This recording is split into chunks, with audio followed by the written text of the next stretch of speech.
दोस्तों आज हम कवर करेंगे very very important topic Bharat की मिट्टियां, और इन सबको हम फुल डिटेल के साथ कवर करेंगे। साथ ही ये भी देखेंगे एग्जाम में किस टाइप से क्वेश्चन पूछे गए थे, आगे कौन कौन से क्वेश्चन पूछे जा सकते हैं, किस राज्य में कौन सी मिट्टी पाई जाती है, कौन सी मिट्टी में कौन सी फसल बोई जाती है, कितने प्रकार की मिट्टियां भारत में पाई जाती है। तो इस प्रकार के जितने भी जो भी इंपॉर्टेंट क्वेश्चन बनते हैं वो सभी फुल डिटेल से हम कवर करेंगे। तो भाई स्वागत है आप सभी का जी के महात्मा जी में। चलिए शुरू करते हैं फटाफट। पहले क्वेश्चन, भारतीय कृषि अनुसंधान परिषद ने भारत की मिट्टियों को कितने वर्गों में बांटा है? आपको 3 सेकंड मिलते हैं मेरे भाई। अगर आपने चुना ऑप्शन सी 8 वर्गों में तो बिल्कुल सही जवाब चुना है। देखिए ICAR यानी कि Indian council of agriculture research, भारतीय कृषि अनुसंधान परिषद ने भारत की मिट्टी को 8 वर्गों में बांटा है। और भारतीय कृषि अनुसंधान परिषद की स्थापना कब हुई थी? 1929 में, 1929 में, और इसका मुख्यालय है नई दिल्ली में। अब किन 8 वर्गों में बांटा है देख लीजिए। जलोढ़ मिट्टी है, काली मिट्टी, लाल मिट्टी, लेटेराइट मिट्टी, मरुस्थलीय मिट्टी, पर्वतीय मिट्टी, पीट या दलदली मिट्टी और क्षारीय मिट्टी। इन 8 वर्गों में भारतीय मिट्टी को बांटा गया है। सारे इंपोर्टेंट नहीं है, जो जो इंपोर्टेंट है, जहां से क्वेश्चन बनते हैं उनको हम कवर करेंगे फुल डिटेल। नेक्स्ट, भारतीय मुद्रा विज्ञान संस्थान Indian institute of solid science का मुख्यालय कहां है? ऑप्शन डी भोपाल में है। याद रखना मेरे भाई, इंपोर्टेंट है। भारतीय मृदा विज्ञान संस्थान का मुख्यालय है भोपाल में। यहां से क्वेश्चन पूछे जाते हैं। नेक्स्ट, आपका जाना पहचाना क्वेश्चन, मिट्टी के अध्ययन के विज्ञान को क्या कहा जाता है? Option A pedology. देखिए मिट्टी के अध्ययन के विज्ञान को कहा जाता है पेडोलॉजी, या फिर हम कह सकते हैं मृदा विज्ञान। पेडोलॉजी और मृदा विज्ञान। Next question, very important question, Bharat के सर्वाधिक क्षेत्रफल पर कौन सी मिट्टी पाई जाती है? ऑप्शन ए जलोढ़ मिट्टी। देखिए भारत के भूभाग पर सबसे ज्यादा मिट्टी पाई जाती है, वो है जलोढ़ मिट्टी। और देखिए जलोढ़ मिट्टी लगभग 43% क्षेत्रफल पर पाई जाती है। कहीं पर आपको ये 45 मिलेगा, कहीं पर 40 मिलेगा। बस आपको इतना याद रखना है, जलोढ़ मिट्टी सबसे ज्यादा क्षेत्रफल पर पाई जाती है। और देखिए जलोढ़ मिट्टी सबसे उपजाऊ मिट्टी मानी जाती है, और इनका निर्माण हिमालय पर्वत से निकलने वाली नदियों के द्वारा मैदानी इलाकों में बिछाई गई गाद और मिट्टी से हुआ है। जलोढ़ मिट्टी को दोमट मिट्टी और कछारी मिट्टी के नाम से भी जाना जाता है। देखिए दोस्तों, जितने भी पॉइंट हम आपको कवर करा रहे हैं वेरी वेरी इंपॉर्टेंट है, यहीं से एग्जाम में क्वेश्चन पूछे जाते हैं। नेक्स्ट, जलोढ़ मिट्टी कितने प्रकार की होती है? ऑप्शन ए 2 प्रकार की होती है। देखिए जलोढ़ मिट्टी जो है वो 2 प्रकार की होती है। नंबर 1 खादर मिट्टी, नंबर 2 बांगर मिट्टी। अब जो खादर मिट्टी होती है वो नई जलोढ़ मिट्टी होती है जो नदियों के किनारों पर पाई जाती है, और ये अधिक उपजाऊ होती है। और बांगर मिट्टी पुरानी जलोढ़ मिट्टी होती है, ये कम उपजाऊ होती है। नदियां जो है समय समय पर अपना स्थान बदलती रहती है, तो नदियों के किनारे तो मिलेगी आपको खादर मिट्टी जो कि नई मिट्टी होगी, उपजाऊ होगी, और नदियों से दूर जो होती जाएगी वो बांगर मिट्टी होगी। और देखिए जलोढ़ मिट्टी में कैल्शियम, चूना, पोटेशियम ये प्रचुर मात्रा में मिलता है, लेकिन नाइट्रोजन व ह्यूमस इनकी कमी पाई जाती है। अब ये ह्यूमस क्या होता है? तो देखिए मिट्टी के अंदर पौधों, वनस्पतियों व जीव जंतुओं के प्राकृतिक रूप से गलने सड़ने से बनता है। ये मिट्टी का जैव अंश होता है, एक प्रकार से जैविक खाद होता है। जलोढ़ मिट्टी उत्तर भारत में गुजरात, केरल के कुछ हिस्सों के अलावा कृष्णा, गोदावरी, कावेरी नदियों के मुहानों पर पाई जाती है। नेक्स्ट, लाल मिट्टी भारत के किस राज्य में सबसे ज्यादा पाई जाती है? एग्जाम में क्वेश्चन पूछा गया था मेरा भाई।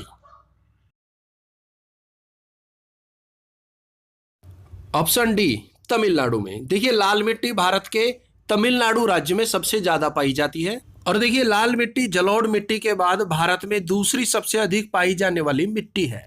एग्जाम में क्वेश्चन पूछा गया था भारत में सबसे ज्यादा मिट्टी कौन सी पाई जाती है, तो वो तो हो गई जलोढ़ मिट्टी। उसके बाद कौन सी पाई जाती है? लाल मिट्टी। और देखिए लाल मिट्टी दक्षिण भारत में सबसे ज्यादा पाई जाने वाली मिट्टी है। अगर बात की जाए दक्षिण भारत में सबसे ज्यादा कौन सी मिट्टी पाई जाती है?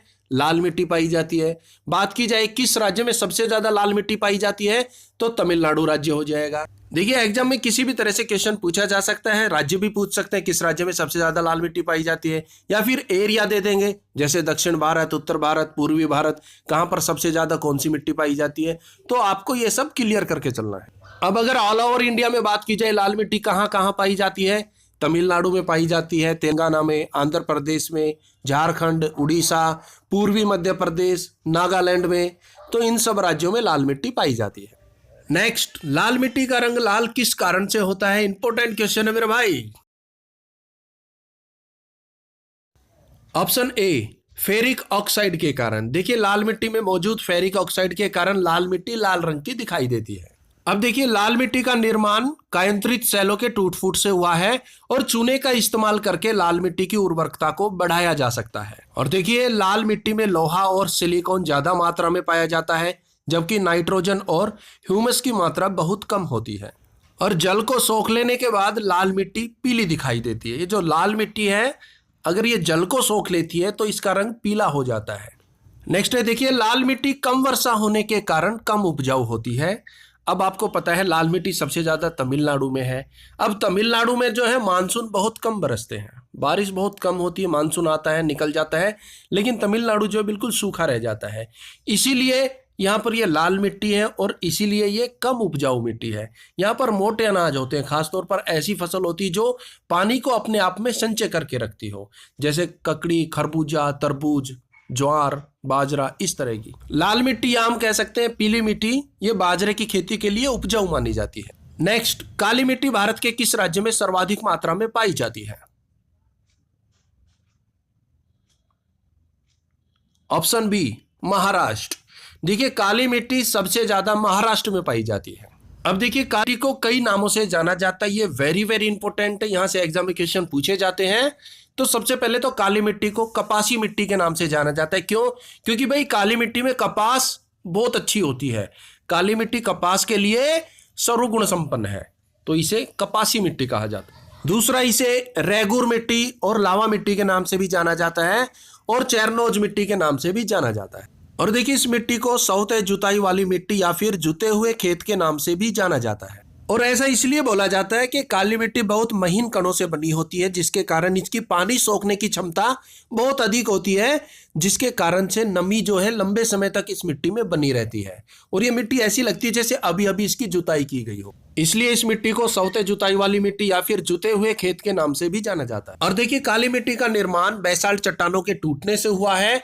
काली मिट्टी कपास के लिए सर्वाधिक उपयोगी होती है, जिसके बारे में हम आपको बता चुके हैं।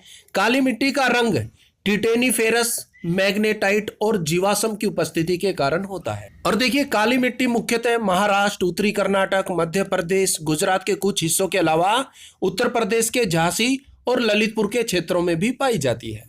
नेक्स्ट, लेटेराइट मिट्टी किस राज्य में सर्वाधिक पाई जाती है? Option D, Kerala. देखिए लेटेराइट मिट्टी केरल राज्य में सर्वाधिक पाई जाती है। अब ये मिट्टी केरल में तो पाई जाती है, इसके अलावा पश्चिमी घाट, शिलांग पठार, छत्तीसगढ़ और उड़ीसा के कुछ क्षेत्रों में भी पाई जाती है। नेक्स्ट, लेटेराइट मिट्टी किस तत्व की उपस्थिति के कारण लाल दिखाई देती है? लेटेराइट मिट्टी भी लाल दिखाई देती है, लाल मिट्टी की तरह। किस तत्व की उपस्थिति के कारण? ऑप्शन बी, लौह ऑक्साइड के कारण। देखिए लेटेराइट मिट्टी लौह ऑक्साइड के कारण लाल दिखाई देती है। और देखिए लेटेराइट मिट्टी ईंटें बनाने के लिए उपयुक्त मानी जाती है। इंपॉर्टेंट पॉइंट है, लेटेराइट मिट्टी 200 सेंटीमीटर से अधिक वर्षा वाले क्षेत्रों में पाई जाती है। और देखिए लेटेराइट मिट्टी में लौह ऑक्साइड और एल्यूमिनियम की भरपूर मात्रा होती है। लेटेराइट मिट्टी को मखरली मिट्टी भी कहा जाता है। नेक्स्ट, बिल्कुल लीजिए मेरे भाई, मरुस्थलीय मिट्टी भारत के किस राज्य में सबसे अधिक मात्रा में पाई जाती है? ऑप्शन ए, राजस्थान में। ये तो बिल्कुल लीजिए मेरे भाई, देखिए मरुस्थलीय मिट्टी राजस्थान में सबसे ज्यादा पाई जाती है। अब ऐसा नहीं है कि ये मिट्टी सिर्फ राजस्थान में ही पाई जाती है, ना मेरे भाई, दक्षिणी पंजाब, दक्षिणी हरियाणा और गुजरात के कुछ क्षेत्रों में भी ये मरुस्थलीय मिट्टी पाई जाती है। और देखिए मरुस्थलीय मिट्टी मोटे अनाजों के लिए उपयुक्त मानी जाती है, जैसे बाजरा, जवार, चना। और काली मिट्टी कपास के लिए उपयुक्त मानी जाती है। लाल मिट्टी वो भी मोटे अनाजों के लिए, ज्वार बाजरा के लिए उपयुक्त मानी जाती है। पर्वतीय मिट्टी वो चाय के लिए उपयुक्त मानी जाती है, इसके बारे में हम आगे बात करेंगे। नेक्स्ट, चाय की खेती के लिए कौन सी मिट्टी सर्वाधिक उपयोगी होती है? ऑप्शन सी, पर्वतीय मिट्टी या फिर हम कह सकते हैं क्षारीय मिट्टी। ये चाय के लिए सर्वाधिक उपयोगी होती है। अब देखिए पर्वतीय मिट्टी जम्मू कश्मीर, हिमाचल प्रदेश, उत्तराखंड, सिक्किम, अरुणाचल प्रदेश में पाई जाती है। पर्वतीय मिट्टी अम्लीय मिट्टी होती है, जिसके कारण चाय के लिए यह मिट्टी सबसे उपयोगी मानी जाती है। और देखिए पर्वतीय मिट्टी में ह्यूमस प्रचुर मात्रा में पाया जाता है, यानी कि जैविक खाद प्रचुर मात्रा में पाया जाता है। उसके बाद बात करते हैं पीट व दलदली मिट्टी। ये सर्वाधिक वर्षा वाले क्षेत्रों में पाई जाती है। ये मिट्टी केरल में पाई जाती है और तमिलनाडु के तटीय क्षेत्रों पर, पूरे तमिलनाडु में नहीं, ये तमिलनाडु के जो तटीय क्षेत्र है ना, जहां वर्षा अच्छी होती है, वहीं पाई जाती है। तो दोस्तों भारत की मिट्टी से जो भी इंपॉर्टेंट क्वेश्चन बनते थे, जो भी पॉइंट थे इंपॉर्टेंट, वो सभी हमने कवर कर लिए। अगर आपको हमारी वीडियो हेल्पफुल लगा तो लाइक और शेयर कर दीजिएगा भाई। चैनल पर नए हैं तो सब्सक्राइब कर लीजिए। मिलते हैं नेक्स्ट वीडियो में, तब तक के लिए जय हिंद, जय भारत।